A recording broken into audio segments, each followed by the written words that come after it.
What's going on, everybody? Brian here with Nerd Theory, and I was very lucky and fortunate enough to review a game coming out on the PC through Steam called There Came an Echo. Now, there's always room for change of pace, and fortunately, we live in a world now with video games where small teams are willing to try something new and maybe try to attempt things that have been tried in the past and make it their own. So there's been real-time strategy games over the years, and then there's been those that succeeded in using voice commands. But then there's this game called There Came an Echo. Now, it comes from a small studio, Iridium Studios, developers behind a game known as Sequence.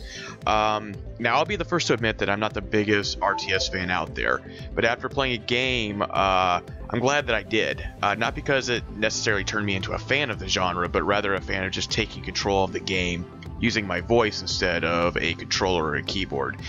So the story is basically about a computer programmer named Corrin, who's voiced by Will Wheaton. And basically, it's a rival, I guess tech group is the best say, is hunting him down to find a way to break his security program that he created. Which throughout the game, there's apparently no way to crack. So he's kind of running for his life. Your character in the game, your actual character that you refer to as Sam. And Sam doesn't have a voice. You are pretty much the voice of that character as you are controlling everybody on the screen with voice commands. So you're essentially the eyes and ears on the battlefield. And then between you and a faceless girl over an earpiece named Val, who's voiced by Ashley Birch, you issue orders to Corrin and the other characters you pick up along the way. It's a very cyberpunk narrative with about 70 minutes of animated cutscenes inside.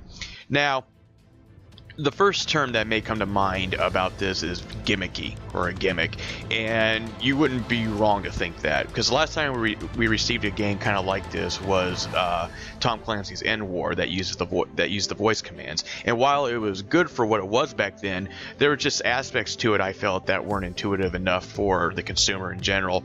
And having the memory of playing that game made me wonder if I was the right person to review this one. But the good news is that the voice commands were much better than I thought they would be at this point in their build before their launch of this game. Sorry.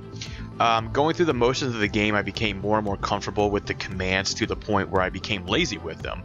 So logic would dictate in the game that if you didn't say the exact command correctly or in a sequence of words, then the characters wouldn't execute them. But that wasn't the case.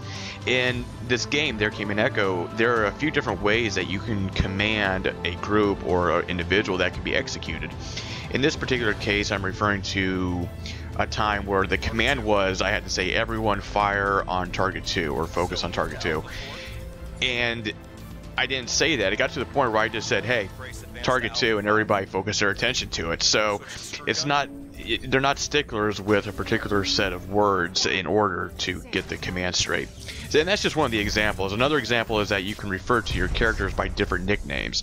So you can do that by going into the options screen and essentially typing a nickname to the character. So like in my case, the main character's name is Corrin, the protagonist, but instead of calling him Corrin all the time, I just told through the options screen, I typed in dude. So if I told him to go do something, instead of saying Corrin do this, I would say dude go do that.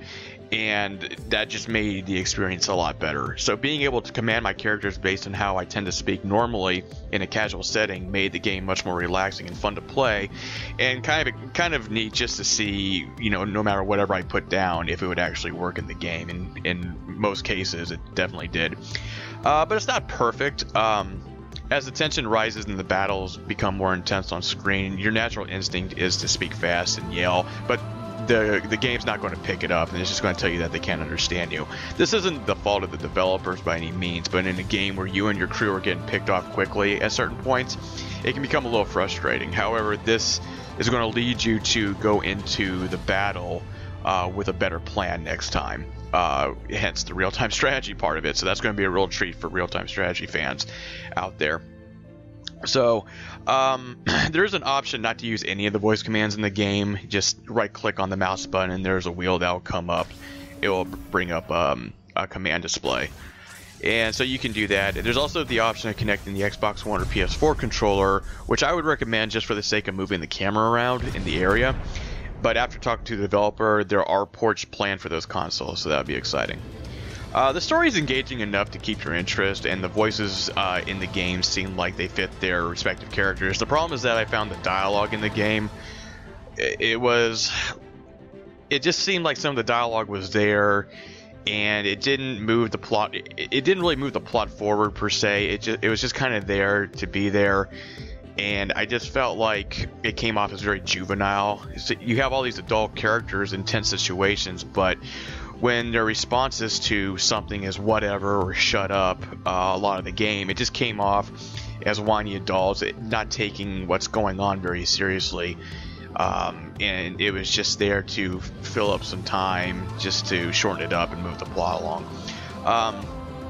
So, for example, there's a character in the game that's a teenage girl, but in regards to her particular story, she's very revenge-driven, apparently, but her dialogue kept her more like an actual teenager, which she is. She's a teenager in the game, but it came off as a whiny teenager who would just rather be doing anything else than, you know, doing what she's talking about and getting revenge. It just comes off as a whiny valley girl in some cases, just saying, you know, whatever. Like if I'm giving her a command and she'll just respond whatever. It's like, really, I'm trying to save your life, so maybe you want to, you know, move the fuck along. But at any rate, so some of the dialogue, it just wasn't, it didn't need to be there in the first place. It just didn't make me like the characters anymore. In fact, in some cases, it just made me like them even less. So, let me see here. Then there's, you know, the voice actors complimented the characters well enough, and this might be a petty gripe, but there were certain points where the main protagonist reactions to other characters didn't come off as very genuine. When he would respond to something, I'm like, that is not the response that I would have had in this situation. And of course, that's going to be just my opinion, of course, but it just seemed very inconsistent throughout most of the game. And I'm not sure if it was from poor direction or not understanding the character enough at the time of recording, but something just kind of rubbed me the wrong way about it. The graphics in There Came an Echo are good for what it's trying to be. It reminded me of Mirror's Edge. There's a very clean look with some bright colors thrown in there. So there's not really a whole lot going on with the, you know, surroundings. But then again, if it did, there would be too much going on to the screen, and you probably wouldn't be able to focus on the battle itself and trying to coordinate your team. So if there was, it would just be way too distracting. So I think that was a smart move on the developer's behalf. Now, the shining star here, besides the voice controls, is the soundtrack by Big Giant Circles and Ronald Jenkins. I believe I'm saying that last name right. Forgive me if I said it wrong. It is excellent. Very cyberpunk, computer-themed music for the game. The opening credits to the game is actually one of the best tracks I've heard in a while, and it's very synthesized beats. It kind of reminded me of the soundtrack that Daft Punk did for the newer Tron movie that came out a few years back. I would actually go as far as to say if it wasn't for the soundtrack, I probably wouldn't have been into the game as much as I was. The musicians should be very proud of the score, and the score, in my opinion, is very comparable to movie soundtracks themselves, movie scores. So, with a story and plot that's good and dialogue that is okay at best, There Came an Echo stands out in a way that very few games do. The innovation of the voice commands and catering them to your own personal style is a fantastic feat, and the fact that it works well as it does, it should keep the players engaged throughout the campaign. And while it's not a perfect game by any stretch of the imagination, it is obvious that the developers are a very rare talent and should be on people's radars after this game. So even if you don't play real-time strategy games, it may be worth your time to play this, because I hardly play them, and yet they had me at the first frame.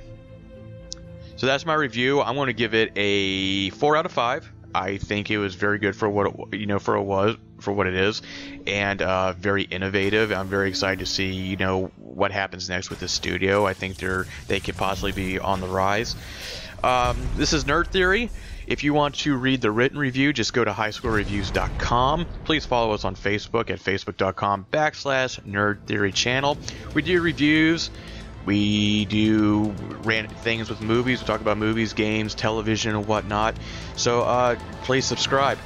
And that is it. My name is Brian. I'm with Nerd Theory, and I'm out.